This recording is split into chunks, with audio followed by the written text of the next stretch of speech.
Hi Jets, this is Apple and Annie. In this video, we will cover 1.5 to 1.8. Now let's begin. Moving on to 1.5 on adding integers. Let's first define some key terms. An additive inverse is the opposite of a number.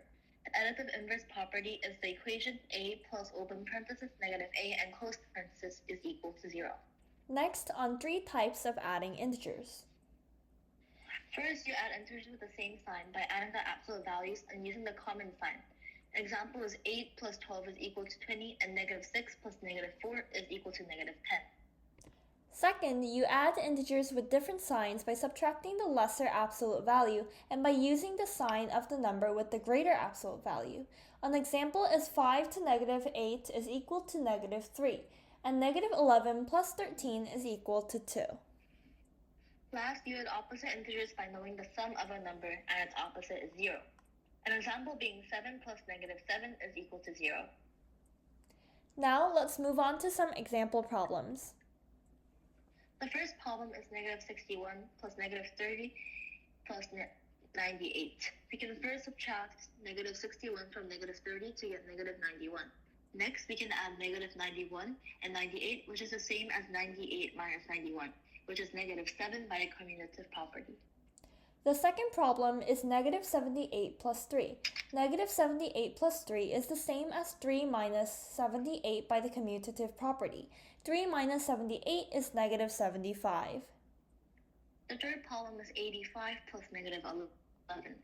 85 plus negative 11 is the same as 85 minus 11 and is equal to 74.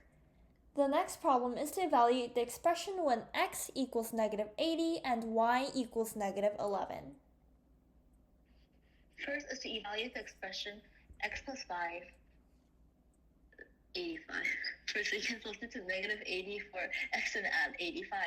Negative 80 plus 85 is the same as 85 minus 80 by the commutative property, and 85 minus 80 is equal to 5.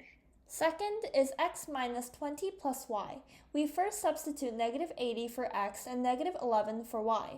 We can first do negative 80 minus negative 20, which is equal to negative 100. Last, negative 100 minus 11 is equal to negative 111, which gives us our answer. Third, y minus x plus 90. We can substitute negative 11 for y and negative 80 for x. It gives us the operation negative 11 minus negative 80 plus 90. This is equal to negative 11 plus 80 plus 90. We can first add 80 and 90, which gives us 170.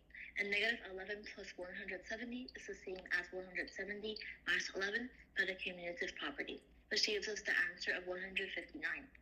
Now let's move on to 16 on subtracting integers. 1.6.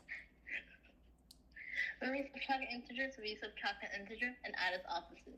Example is 3 minus 7, which is the same as 3 plus negative 11, which is equal to negative 4. Another example is a minus b, which is the same as a plus minus b. Now moving on to some specific example problems. First, 10 minus 85. 10 minus 85 is equal to 10 plus negative 85 by the commutative property, which ultimately gives us negative 75. Second, negative 19 minus 80 minus 20. First, we can do negative 80 minus 20, which is negative 100. Then, negative 19 minus 100 gives us the final answer of negative 119.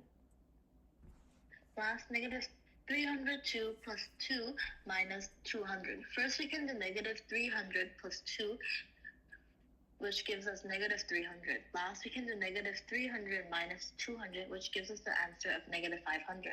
Sorry, instead of negative 300, we meant negative 300 too. Because you guys are doing so well, let's move on to 1.7 on multiplying. When you multiply integers, the product of two integers with the same sign is positive, and an example being 2 times 4 is 8, and negative 2 times negative 4 being 8. Moreover, the product of two integers with different signs is negative. An example is 2 times negative 4, which is negative 8, and negative 2 times 4, which is equal to negative 8. And the product of any integer and 0 is 0, such that 2 times 0 is 0, and negative 2 times 0 is equal to 0. Now let's solve some example problems together. The first question is to find the product of negative 7 times negative 40. This gives us the product of 280. The second question tells us to find the product of negative 8 times 10 times negative 20. We can first do negative 8 times 10, which gives us negative 80, and then do negative 80 times negative 20, which gives us a product of 1,600. The third question is negative 786 divided by negative 12. This is the same as 786 divided by 12 because the two negative signs cancel out, which gives us a final product of 65.5. The last question is 200 times negative 2 times 3. First, 200 times negative 2 is negative 400. And last, we can multiply negative 400 times 3, which gives us negative 1,200. Finally, let's move on to the last section, 1.8 on coordinate plane. Let's first define some key terms. A coordinate plane is formed by an intersection of a horizontal number line called the x-axis and a vertical number line called the y-axis. The axes meet on a point called the origin and divide the coordinate plane into 4 quadrants. An ordered pair is each point in a coordinate plane. The first number is the x-coordinate and the second number is the y-coordinate.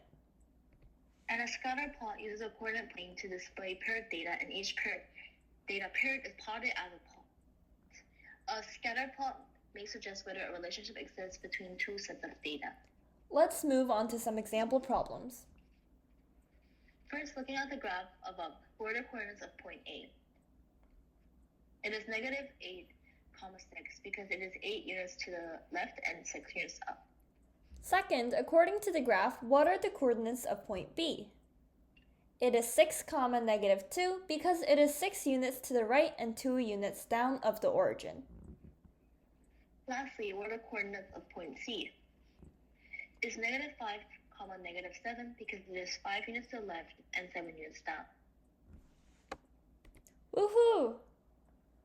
Great job! You made it through the first chapter. See you in the next video on sections 2.1 to 2.4. Thank you. Thank you. And bye.